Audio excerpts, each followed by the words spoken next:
Hi everyone, my name is Travis Galloway, and today I'm going to talk to you about dealing with morality in Japan. I could come up with a lot of reasons why I chose Japan, but since I've been living in Japan, I could tell you why I love Japan, their culture and their people. I could tell you the people are very polite, friendly, they're kind, they're helpful. If you're lost at a train station, which happened to me before, they will actually come up to you and help you out. They will direct you. They not only direct you where to go, they will basically walk you there if you're lost, wherever you need to go. The people, the culture itself, you feel a lot safer when you're out of town mingling with the Japanese people. I've seen kids young as 10 years old just walking by themselves, going around. And I know in the Western countries, America, that's something that's uncommon. So I find that very interesting. So that kind of gives me a warmer fuzzy about Japan, living here in Japan.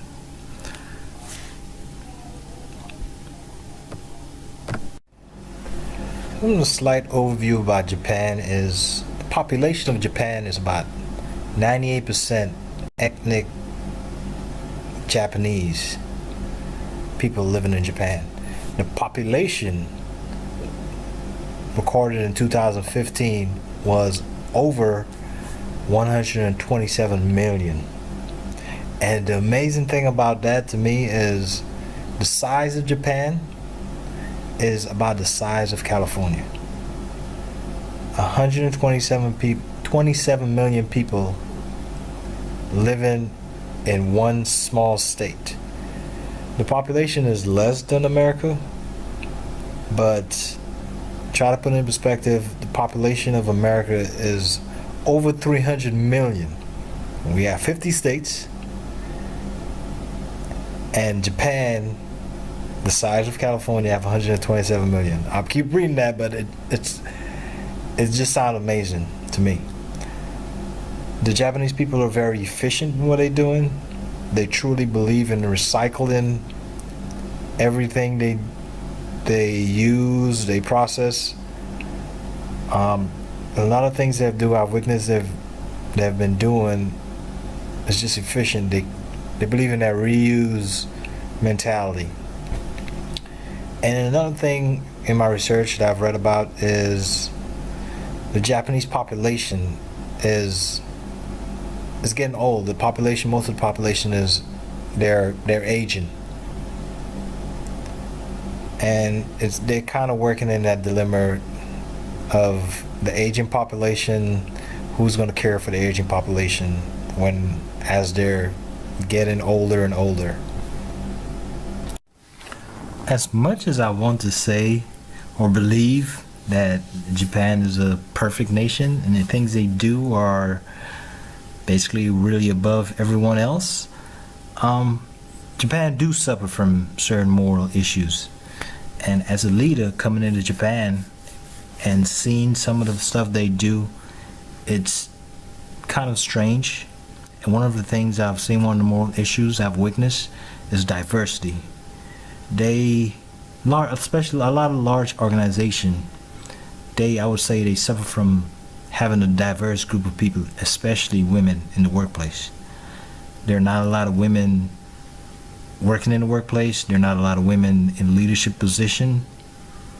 And I've witnessed this kind of firsthand going into a meeting and seeing a lot of male figures, and you may see one woman working there, and she's more likely either a secretary or she's just working in the background.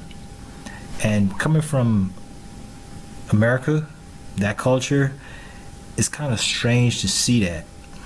Not to say America is perfect in what they do or they're not diverse, but coming from that, seeing more women in the workplace and more women in leadership, and coming to Japan way of living is kind of strange. And not saying Japan government do support employing more women in the workplace, But the way it is here, women are not having that leadership position, and going into a meeting and seeing that, you kind of want to ask that question, why is this not happening? And it kinds of, to me, it's not showing that respect. And another moral issue I've seen is the Japanese people, they don't usually speak up when there's an issue. So if we're in a meeting, the Japanese usually will hold back saying anything because they see it as a sign of disrespect. If somebody's saying something that's offensive or anything, or something that's kind of demeaning, they would kind of like sit back. They don't want to say, okay, I object to that. So it's hard to get information from people. Like, if you object to something, say it out. And that's coming from the American style, American culture. And I see it as more of a moral issue because it affects a lot of people there, the shareholders, so to speak, the stakeholders, so to speak. It may seem Japan is a very great nation, so to speak, or a perfect nation, but from my point of view, because Japan does suffer some moral issues, coming as an organizational leader. The first moral issue Japan faces is organizations. They tend to treat diversity a lot different, especially towards women. They see women as people who should be housewives, basically stay home, take care of the kids. They don't see women being in any leadership position, and I see that from experience just being here. A lot of women are not in a position of leadership, or they're not in a position to basically be a leader or have some kind of technical knowledge of anything. The last time I saw a woman where she was a secretary, that's basically a job.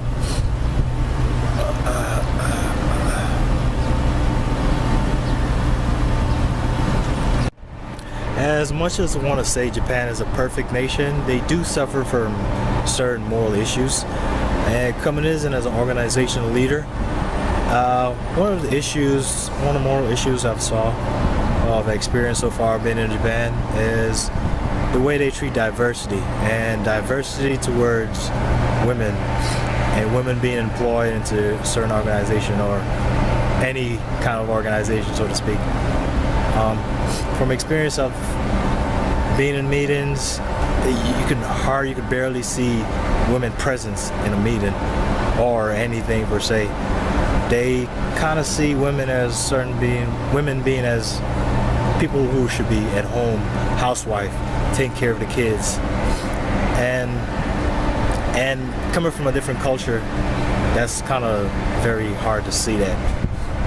And another moral issue I've witnessed, and I think I'll experience being an organizational leader, is getting people to speak up.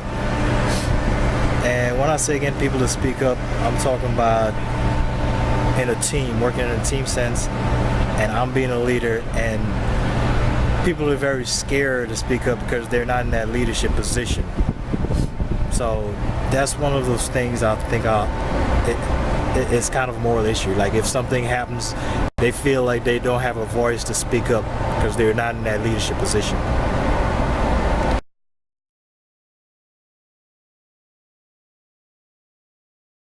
When it comes to relevant stakeholders and stakeholder interests, I would say the Japanese organization itself, the people in the organization itself, non-Japanese who are working for that company, Japanese themselves, their family, the whole team, the community that they work in.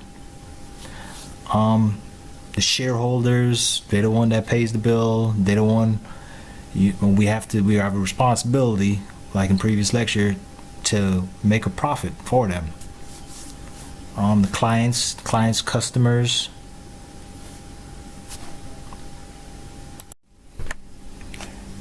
When it comes to alternative actions and pros and cons, one need to establish cross-culture training evolutions.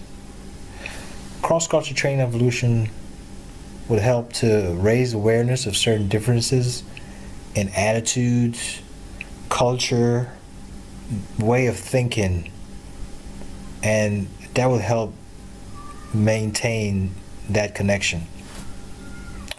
And being more flexible and being patient when communicating with Japanese is very important, because for the most part Japanese people are very patient and flexible. So you on the other side should have that patience working with Japanese people. Pros and cons. When it comes to establishing cross-cultural training, this can be lengthy a process. This costs money to do that. So, but in the long run, for the pros, it would pay off big in the end. So, cross-cultural training is one of those things I think it's good to have. And being flexible may put leadership in a position that makes them seem as pushovers, people they could say whatever to and just get away with it. When it comes to conflicting principle, as an organizational leader working in Japan, sometimes honesty may seem unkind, and you don't want to stand that chance of offending people in Japan doing work or doing business in Japan. Because of my culture, where culture I'm coming from, it may seem wrong in the Japanese culture to speak up when there's an issue, and I might stand a chance of insulting somebody in speaking up if there's an issue. So I have to kind of thread on thin ice with that. I stand a chance of being isolated from meetings too, for being honest in certain instances. Applicable principles and preferable action. I would say avoid insulting the Japanese team employees. Try to follow their traditions. You're in their country, try to follow their traditions. Continuously have training events that foster positive cross-culture. Preferable action. Respect the rights of others is the best course of action for many moral issues. And this is a way of showing respect to learn a country's culture while you're there. Cross-cultural training provides strong base for desired behaviors in a work environment. It reinforces certain things. The people of Japan are very traditional, and they're not very fond of the diverting from their culture. So as an organizational leader, you have to kind of meet the Japanese people halfway by trading cultural information. These are a few of the references I've used that was pretty helpful in my research of Japan and the moral and ethical issues.